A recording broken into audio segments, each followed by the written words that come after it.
Welcome to my program, Candid Talk from Northeast.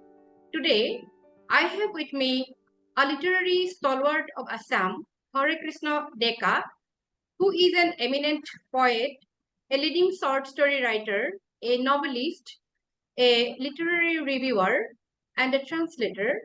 He also writes on contemporary socio-political issues.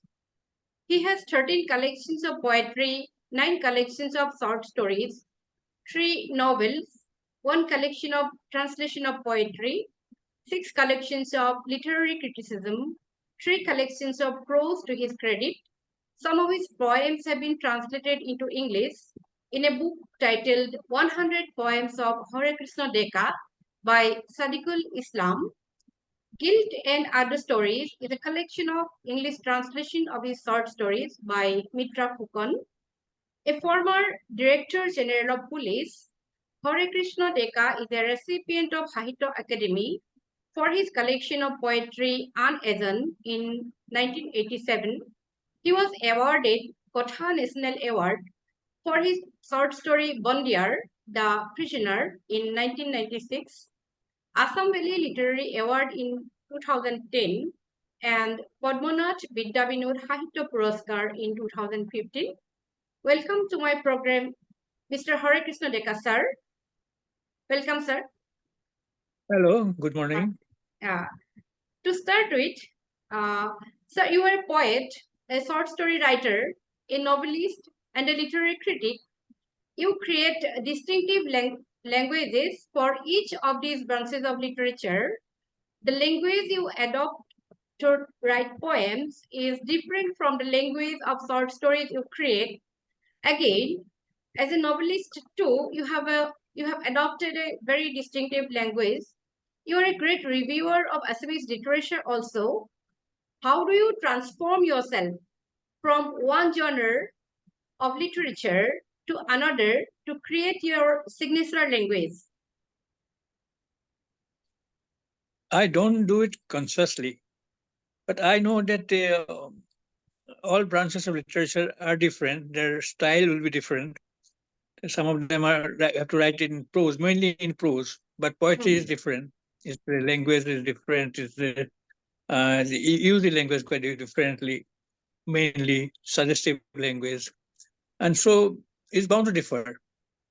But many people tell me that particularly Bhaben Burwa, the critic, he used to tell me that my short stories and my poetry has got some connection. That's, in fact, he wrote an article also. And although you are saying that in both the branches I deal differently, my style is different and very distinctive.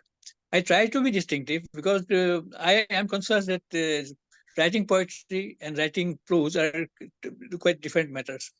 So it happens. I'm not. I don't. Do it very deliberately, but because that I am conscious of their difference, so it happens. Yes. Yeah. Okay. Okay. So reading your poems actually initially gives us a feeling that they're quite easy to understand, as you always pick up spoken words of common people to express your thought. Your poetic language is highly communicative, yet simple. Then, slowly, the inner layers or inner world of the poetry enters the reader's mind and navigates through conscience. The thought penetrates deep into reader's mind for a long time and subsequently creates profound impact. Unlike most of poets of your generation, your poetic language is simple, yet the imageries and metaphors contain deep meaning and experiences of human relationship. How do you do that? Is it a conscious effort to make your poetic language distinctive from your contemporary poets? You see, I came to literature, particularly poetry, and through the route that was opened up by modernist poets, Assamese modernist poets. In Ramdhanu, they practice certain type of some styles and some form they develop, and I noticed that the poetry, they were quite suggestive, of course, no doubt, but then it was becoming quite difficult for readers to understand. It is not communicative. And in fact, at one time, it appeared to me that they emphasize mostly on expression than communication. But from the very beginning, I felt that it is has to be is not only expression. I express as a poet through a persona, but at the same time, as a writer of, I mean, what I write, it has to be communicated to some readers, because readers have a role to play. It's not that a reader remains absent and some people say that there's an absent auditor, and to that absent auditor you express. I say, but for me it is not that. I always visualize that there will be a reader, and all readers may not understand very difficult language, and so I wanted to cultivate a simple language, but at the same time it has to be profound in meaning. It has to be layers of meaning. So I cultivated that, and gradually I developed a language which is very simple, which is very colloquial, and even being colloquial and very simple, there are layers of meaning, and readers must have noticed that they can find out these layers of meaning. It's like that only. Yes. Yeah, that's the beauty of your actually poetry, because it is readable to all of us, and then again, it has so many layers of meanings, and we cannot forget the lines of your, poets, some of your poets, and you also actually through poetry, you also try to connect generations. That is so interesting. And during your early period of life, in fact, you conceived a very peculiar idea of parenthood to serve literary work. So you felt the responsibility of a father, what we feel, to guide next generation. In one of your most celebrated poems, Komudra Bhiti, the Sea Scare, you say in this poetry, you say, quote, "I am the father. I have given birth to thousands of children," unquote. Perhaps you were only 18 years of old, 18 years uh, that during that time. Reading your poems actually give us a feeling that throughout your life, as if you have been performing a painstaking role of guiding your next generations, conceiving their pain and agonies in your own. What guided you to conceive the idea of parenting a generation or generations at the very early period of life? Is it really a difficult task to guide generation through words? As you have crossed decades-old experiences of terror and mistrust in the socio-political field of Assam, you never tried to escape your responsibilities, nor even tried to be an escapist.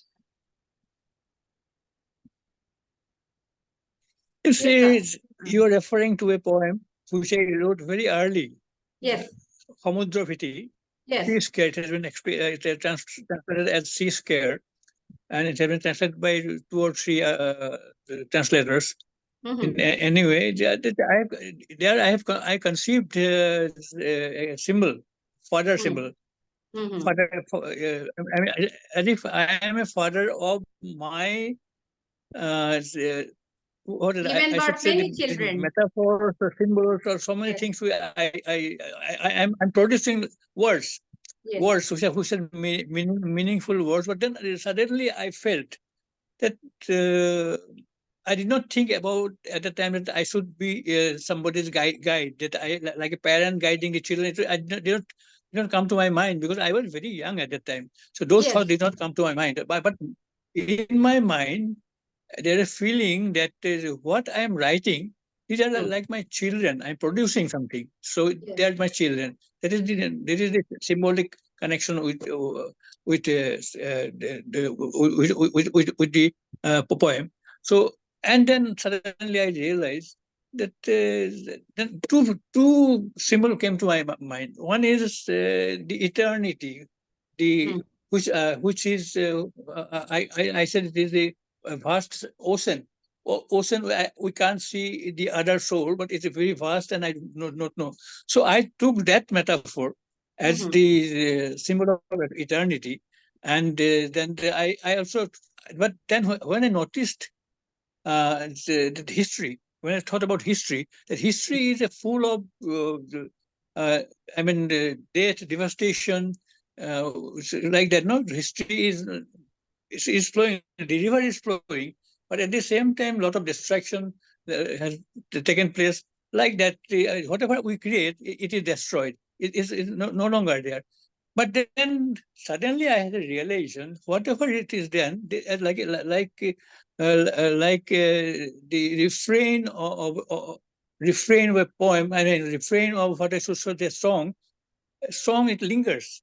After it's sung, it lingers. So I felt that whatever it happens, I may Hmm. not be there, my words may not go, but its effect will linger.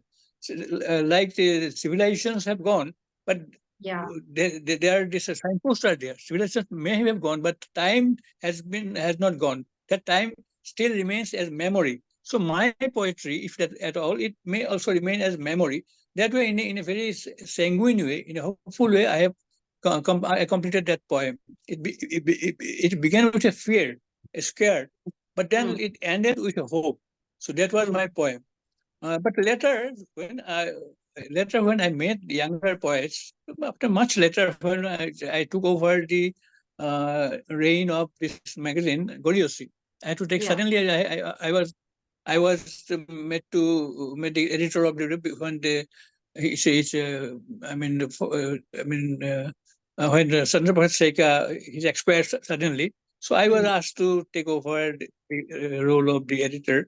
At that time, I met a lot of younger poets. Actually, I held some sittings also with younger poets, and I came to know their difficulties. The difficulty, they do not have any platform. They have to publish poems in newspapers, and it does not last. And they had a lot of problems Hmm. publishing, and they were not finding but finding a what should I say, a way through which they can uh, go forward. So Yeah. I then felt that I had a responsibility towards the younger generation. So I gave it a platform in the magazine. Younger poets, a lot of younger poets I groomed there, and Yeah. then I too undertook to make a collection. I made a collection of poets, of younger poets. I call it Tarun Prajanma, that younger Hmm. generation. Younger generation in the sense that all of these poets, they were born after the independence of the country, and modernism started much before that, after the Second World War. And so I felt that after the independence, these new generations, they are the Hmm. younger generations. So what role they can play, and what is their contribution to literature. So we must know. So I started collecting their poems, and I found that many of them were very talented. Hmm. And they are the future of our literature. I wanted to encourage them, and that's how I came to not exactly guide, but I Hmm. took them as my fellow travelers, and I always respect them. That's how I play Yes. my role. It's not Yeah. that as a father figure, but you see, in my opinion, actually, uh, younger poets, they should try to overcome the influence of the previous generation. Yeah. They call something called anxiety of influence. That Hmm. anxiety of influence has to be overcome, and that has to be done by their own effort. But they must have some guidance. That is there. So I found that these younger poets, they were influenced by some very strong modernist poets like Nelmone Foucault, Hiren Prasad, like Ajit Borua. They're so much influenced by these poets, and some of them also by Navakanta Borua. Navakanta Borua was a difficult poet. He had a wide canvas, so it was not easy to copy him or emulate him. So they avoided him mostly, but they found it easier to follow Nilamani Foucault and Hiran Bhattacharya. because Yeah. although their poems are very subtle, the younger poets, they didn't understand that subtlety, but they found the nuances. I mean, they are the melopoeia of their poems. So they found that it is very easy to follow, easy to emulate.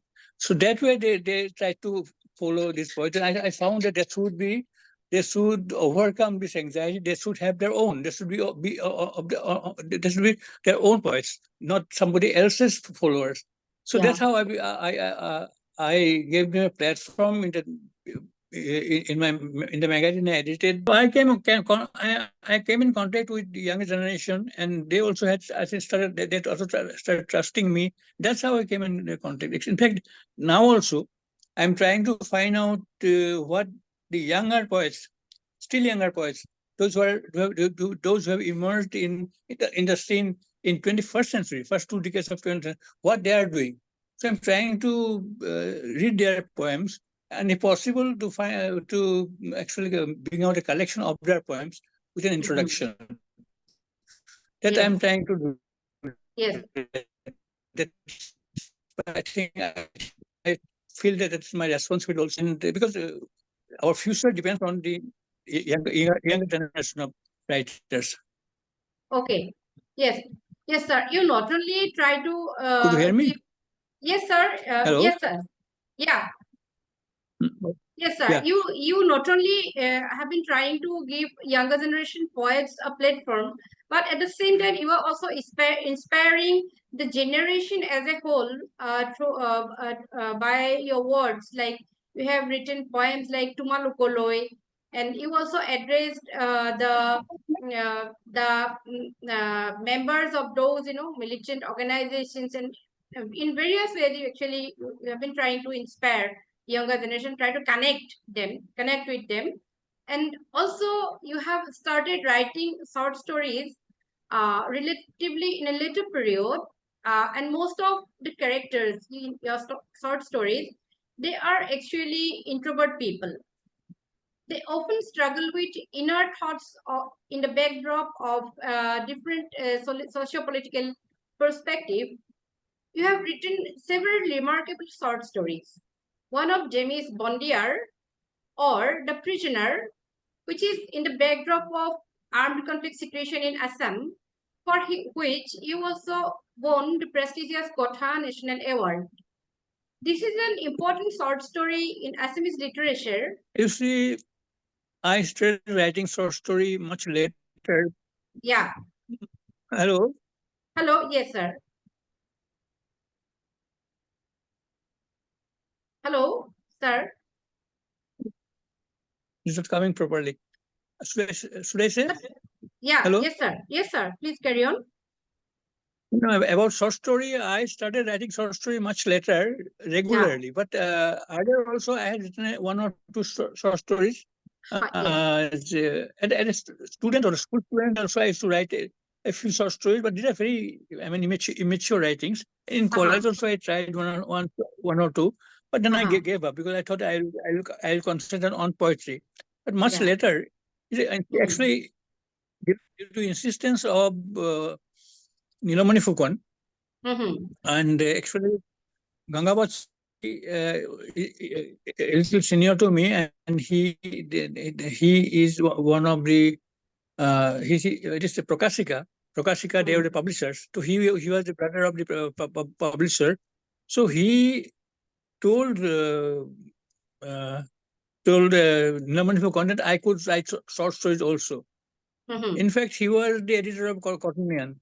So as editor of Cottonian, he wanted me to write a short story. I wrote a short story, and Mhm. it got second prize in Cotton Colors competition, literary Okay, great, competition.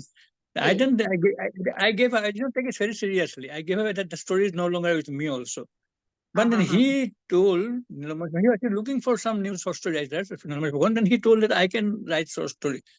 I had not written regularly also till then. So then Yeah. Illuminati insisted I should write a new kind of short stories. So Mhm. after his lot of incidents, because I respected him a lot, as a, Mhm.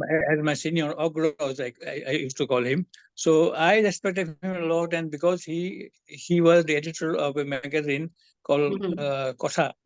Yeah. So I started. I gave him a short story, and it was really liked by many people, Yeah. including my friend Apurva Sharma. He actually he knew that he gave up writing short stories, but he also praised this. And then every issue of Kotha I had to write short story, Mhm. and then after I started writing. Once I started writing, I went on writing, and I Yeah. experiment. I Yeah. experimented. I experimented. I found that this language structure and characters all are being were repeated. I Mhm. mean, not that the stories were poor, the stories were good, but there's Mhm. nothing new, there's nothing novel. So I Yeah. decided that I should make some changes in the structure, Mhm. and some experiment. So I started experiment, and then experiments actually started mainly in Goriosi of Mhm. Chandrabhaga Soika. I sent a story. I thought he would not publish it because it is completely different style and Yeah. completely different way of writing. So I broke the structure. The Yes. story of that name was Golpo Kolpo Na Na. The name was very Yes.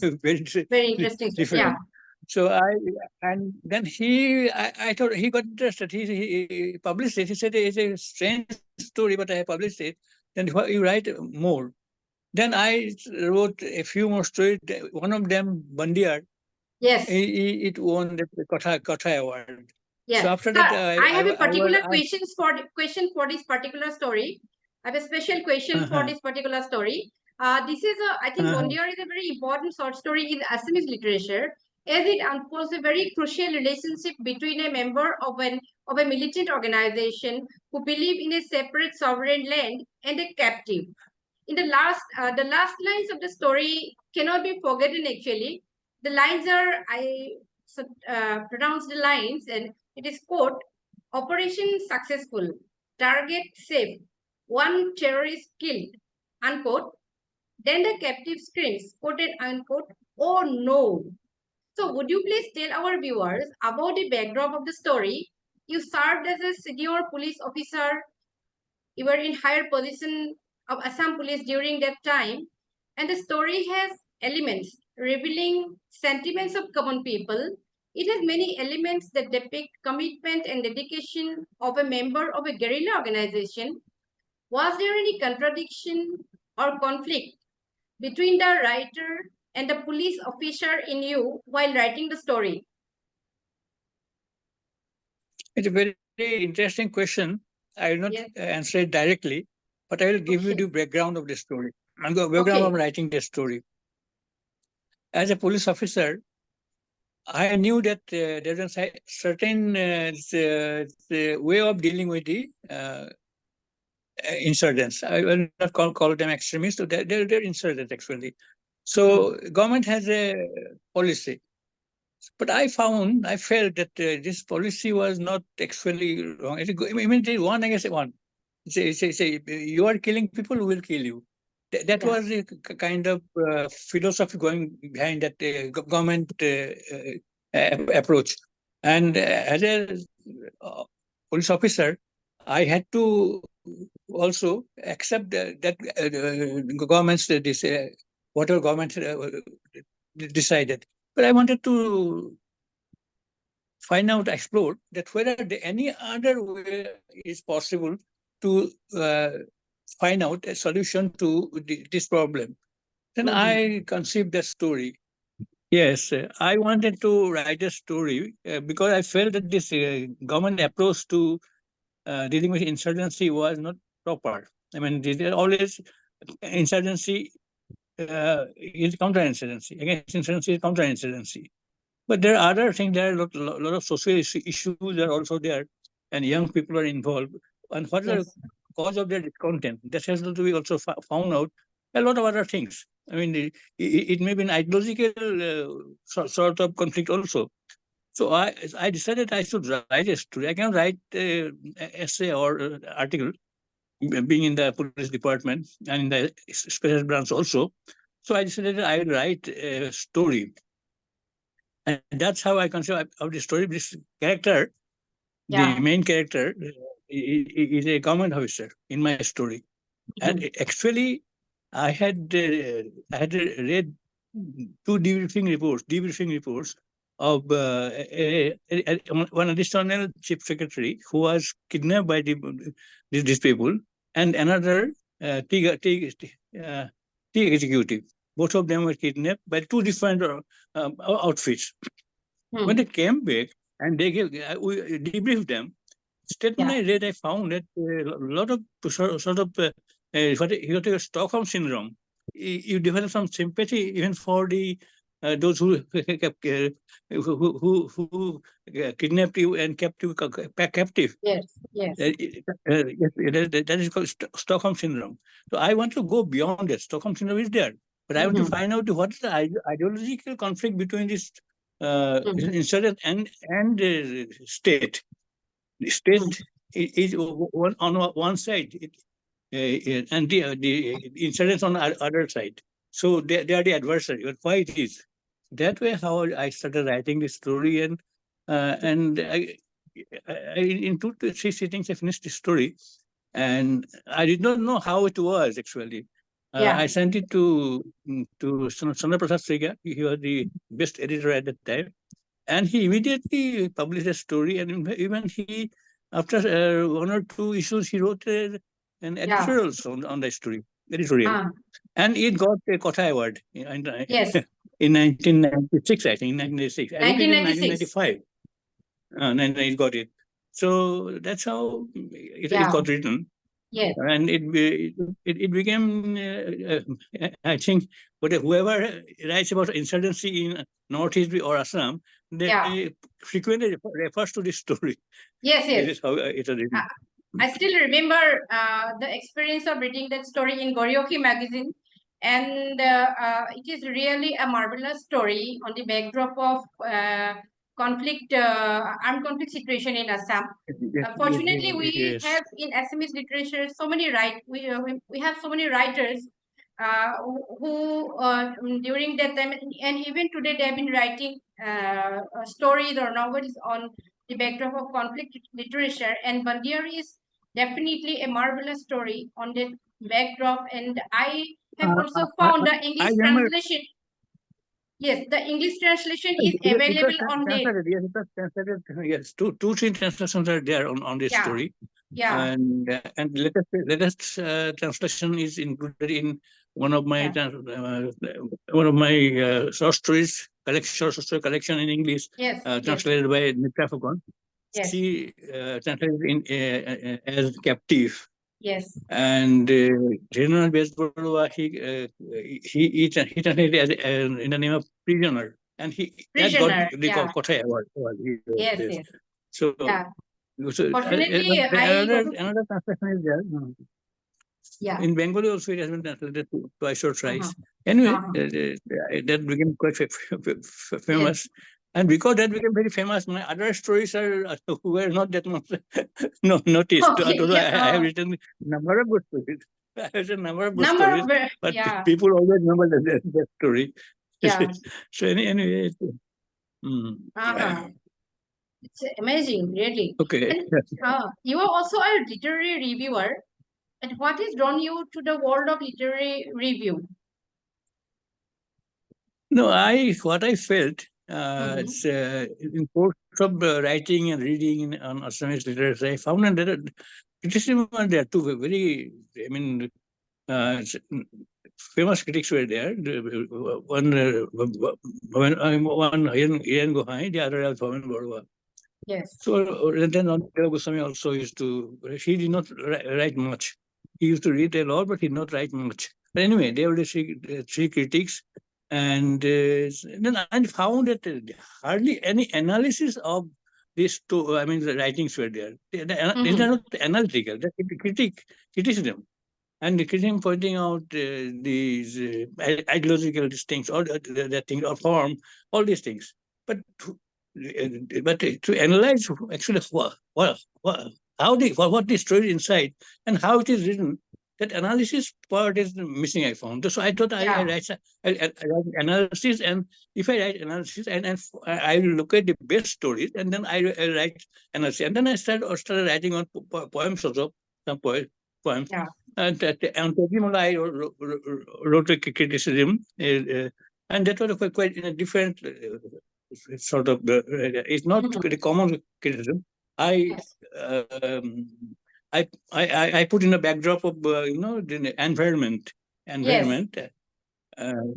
So that's how I went about And this story. you have also tried to put light on the on the philosophy of the writer through your literary views. Ah, yeah, yeah. Yeah, That everybody does, not only me. Every but critic does it. yeah. And then an analysis, I had to find out the background. Hmm. What is the motivation? What is their scholarship? That I have to find out. No, that is there, and what are the emotive content? All these things, how it acted on the writer. So I had to find out, and that's how my writing became analytical. Criticism Yes. was analytical. Yeah. Yes. So you have also written novels. You have written some three beautiful novels. Actually, my question is, which genre of literature is the closest to your heart? It's just I came suddenly to this genre. This is novel fiction. Hmm. I mean, short story also is short fiction. What happened? Uh, I forgot the year. So Diganta Uda came to me one day Ah, and he told me that I have to write a novel. I said, "How do you know that I can write a novel?" I said, "No, I feel that you can write a novel." So I said, "I don't think I can write a novel. Don't expect." But he went and he again rang me up, "Sir, I have kept space for you in our magazine." That's a special issue. Every year they bring out a special issue, protein, for that issue. So, but I did not write it till almost till the end. And he came to me and says, "I want this novel." I said, "I haven't written a novel." Then I said, "I have a germ of a story.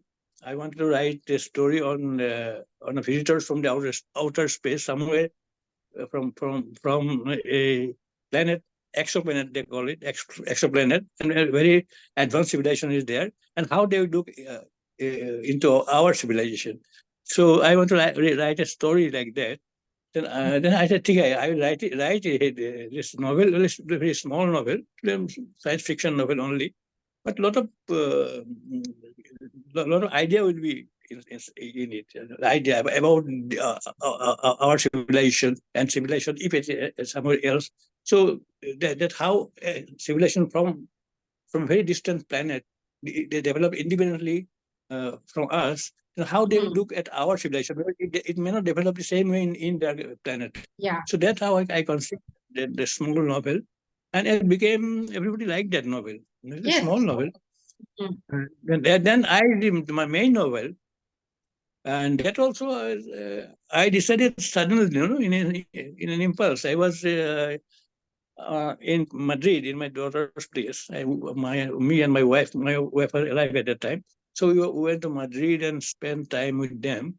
At that time, I wake up very early. Others wake up very late. So I don't know what to do in the morning. So they had a book. They had a exercise book. So I started sketching and no, I mean how this novel will go, the chapters, and this what will Yeah. be the storyline. This thing, and why I conceived this novel, because when I went to Spain, I read Spanish history, particularly their conquest of the Latin America and Latin America, and I found that they had many of their diseases they Yeah. carried with them, and because these people have immunity, but those tribes, uh, I mean,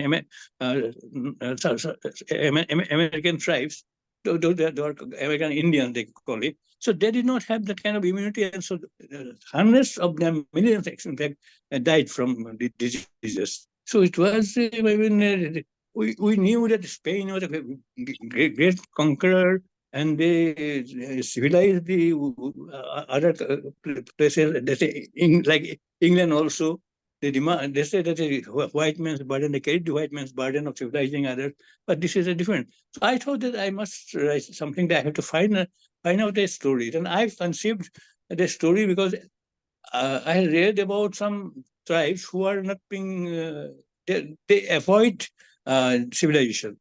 Yeah. They know about civilization, but they avoid. But I conceived that let there be a tribe which has no contact to civilization, and they will have their own culture, own way of culture.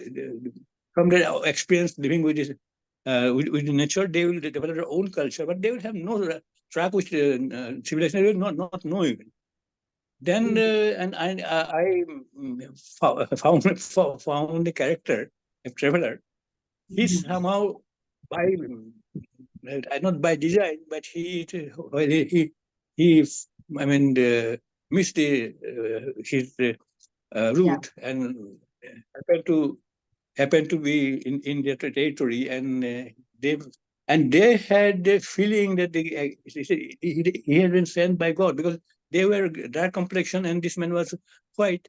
So they Yeah. felt so he was taken, and he had a lot of interaction change, but she was not happy with Tudamanan because they wanted that he, being the God's emissary, he should take over their leadership. There are two kinds of leadership. One is this head of the tribe. The other is the priest of the tribe. Yeah. So priest wanted that he should take over my job duty, and head thought that he should be good for in my duty. In fact, there's a communication between them. So Yes. when each of them told him, he found it's a very strange thing that these people, without knowing each other's intention, they're following this, and a lot of complications. He found that I must run Yeah. away. He ran away. Then he felt that once I have gone there and they are really living a pure life without being contaminated by this civilization. So how will be their future?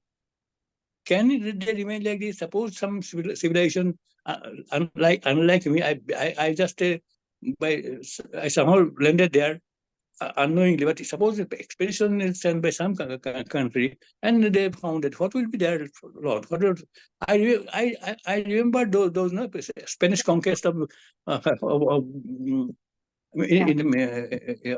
of Latin America. Those. Ah. Uh,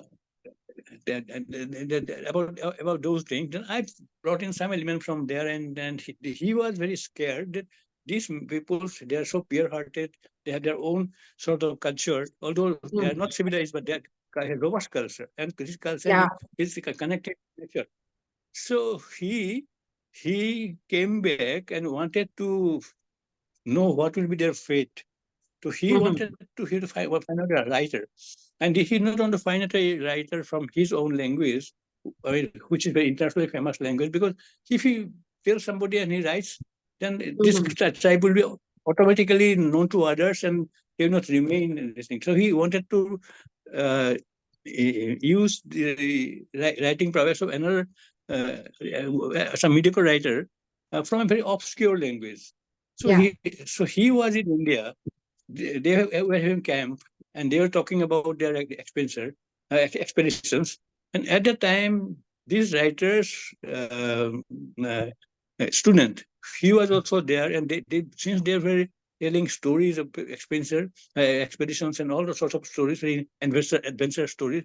So he wanted to also uh, tell a story. So he actually has read a story of this writer. It's called Sornobristi. There Yeah. also one Shaun of the tribe Street. Yeah. was there, and so yes, and they go there, a golden shower, and so for that they're in trouble. All that, a lot of things are there.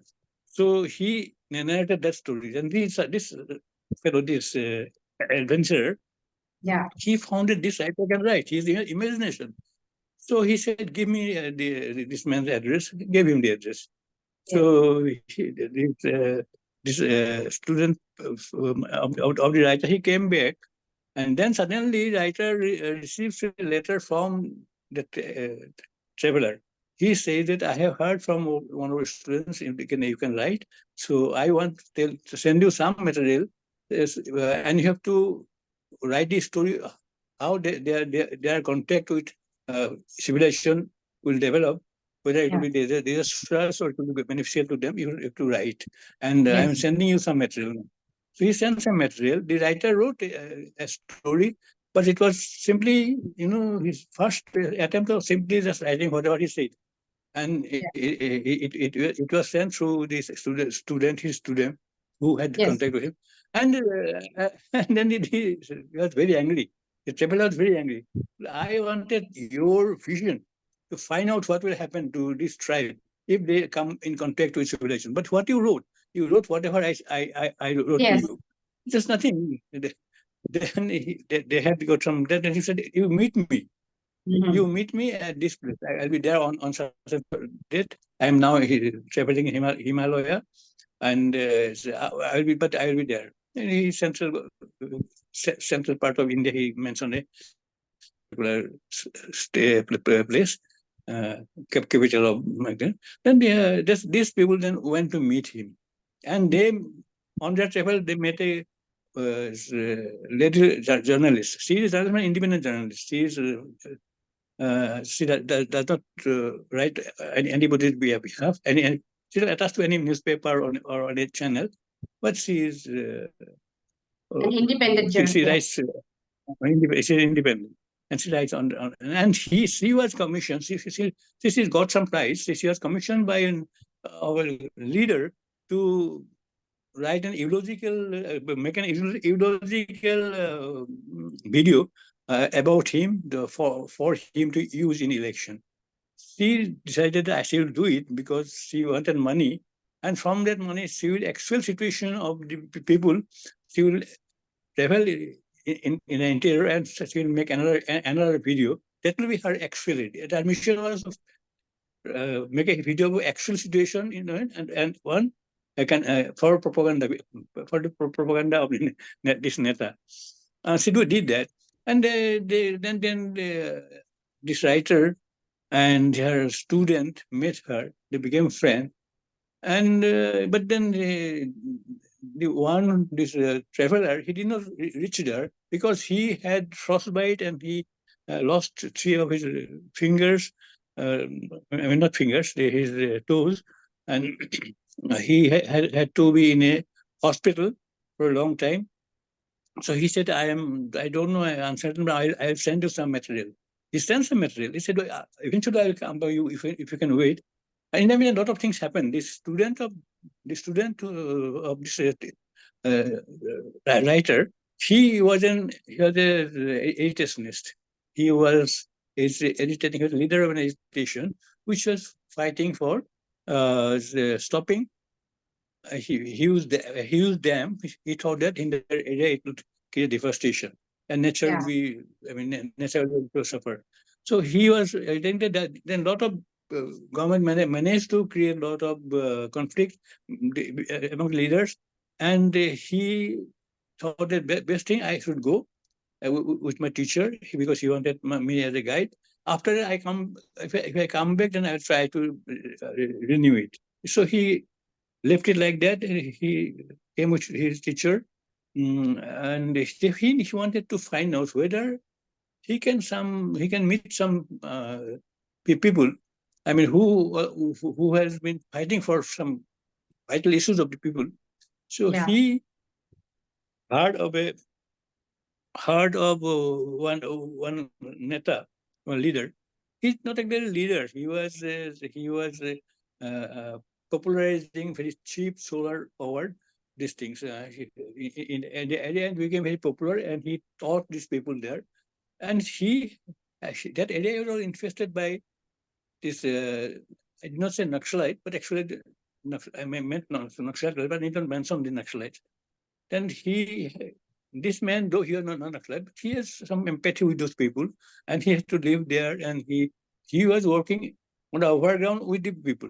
And the Naxalites were trying to change the narrative of their this thing, their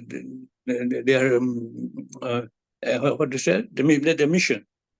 And this student, this who accompanied, he became anxious, and actually he was taken by these people because he was very Yeah. inquisitive. He went to those areas, so he became their captive. This Yes. teacher was very much scared because he never had come out of his state, and he is now alone. So he somehow contacted this girl who was accompanying him in the train, and she was very sympathetic. She helped him to trace his location, and then a lot of things happened. And ultimately, it is very tragic for the student leader Yes. and teacher. He actually his on his experience, he wrote this thing. And although the police who took away his story, said, "Hey, these are nothing, useless things, so we don't want it." Yeah. She said, "You write all this fictitious things, we don't want it." So he was allowed to go. Ultimately, the student, he could not come out of the clutches of the law, and although he was wrongly imprisoned, but he could not come out. And Yes. in the meantime, while they staying there, this writer conceived about, a story about the tribe which was mentioned by the traveler. So he started writing. He was trying to uh, imagine what will be the fate of Yeah. this thing. He wrote a whole novel, a small novel he wrote, and then he ultimately he found there's a conflict between the two groups, two villages. There was a conflict, and this conflict was because one village wanted to be friendly with some civilized people who were working around the area. They wanted to have wear clothes given by them. A little bit, they were interested in the lifestyle of these civilized people, and there's a conflict. And that Yes. conflict, how to resolve this conflict, he's not experienced. The writer is not experienced, so he failed to resolve it, and he gave up there, and he Yeah. had to come back. Come back. Mm. Ultimately, when he came back, it came to his mind, no, this tribe was in a valley, and on one side there was a steep hill, and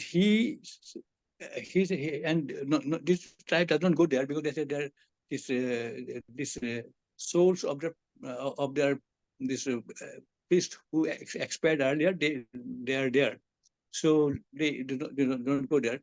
But ultimately, he imagine there has to be some way of bringing them out from that area. Because if they remain there, the civilized people will attack them and they'll be nowhere. So he then, Yeah. in a flash on lightning, so he saw this the leader of the tribe saw a road, and he brought his people from there, and that's how he ended the story.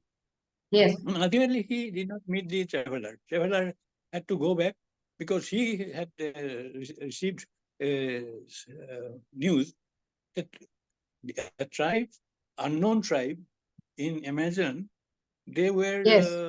discovered by civilization.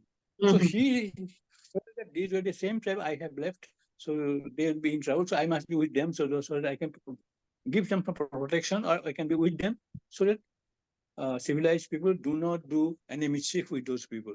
So he left India and went back. He told them, he told the writer, that I have to go back. I have to go to the tribe. It's my responsibility because I discovered them, and because of my discovering them, but others also discovered them. So I think that I should go back. Yeah. And he went back, and he died in a plane crash. I mean, that's indicated. Anyway, Yes. ultimately the tribe was actually imaginary. Writer's tribe was Yes. imaginary, although the actual tribe was there, and the tribe was found out by that traveler. But writer's his tribe, which was culture, that was imaginary tribe, Yes. and he wrote the novel. It's like Yes. that. No, there are layers of novel. The writer writes, and there actually things happen within the novel, And in another level, uh, extremism is there, Hmm? this agitation is there, and implicated in with extremism, all sorts of things. Very complicated novel actually. So it's like that. Yeah, yeah, yes. That's quite that is quite an experimentation, and you always love to do Yes, look, experimentation in literature. Hare Krishna Deka, sir, why, according to hmm, you, writing is in hmm. mother tongue is important? Because my responsibility is towards my language. Yeah. So if I write in English, English is already a very forward language. It is Hmm. a very big literature, and it is the international language, and in every country, people speak that language. And although everywhere the English spoken or written is quite different from each other, still it's a very vast area, and it's a very rich literature, and different way it is rich. But whatever my language, in a corner of this country, a vast country like India, in the corner, and but it has got this language has literature, very old literature, 6th century. But our modern literature is lagging. Is not. I must say, it is not exactly the lagging word is not correct, but it is not. I mean, as progressive as in other languages. So I thought that I must write in my language only. If I write Yeah. well, my language will benefit. If I can't write well, then I have to give up.